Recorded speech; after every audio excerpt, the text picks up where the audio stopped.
Tyson, how are you doing? First of all, congratulations again on proving that you're not just one of the best boxers of all time, but one of the best entertainers of all time. Yes, look at this. I've entertained my way all the way to the Kingdom of Saudi Arabia.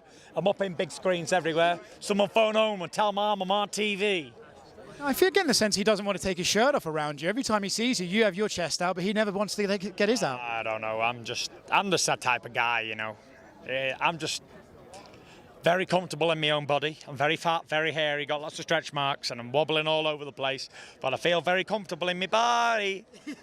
If you were He coaching... just wants me for my body. Who doesn't? Come on, let's face it. And you want him for his Corey. You've mentioned that about 100 times. Easy now, son. If you were coaching Francis, would you tell him, hey, come out there and try and take your time? Would you come out there and tell him, swing for the heavens and just try and land one early? I'd tell him to punch himself in the face, knock himself out, so Tyson Fury could get the victory. Easy.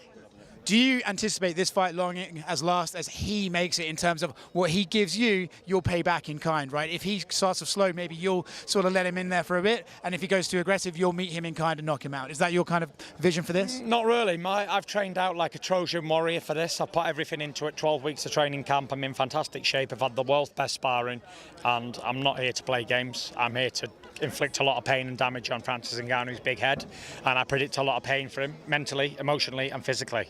Last one for me, I want to ask you about another UFC fighter, Alexander Volkanovski. He took a fight on 12 days' notice. I've seen it. And he said that he took that fight, basically part of his motivation was he couldn't handle not being in camp, couldn't handle not having a date to aim for. That's something you've spoken about before. You've been caught in the politics of this game and not being able to fight. How do you deal with those situations? And if you were ever going to talk to him, what advice would you give him in that situation? I have been in that situation all year. I've not boxed since last year, early December of 22.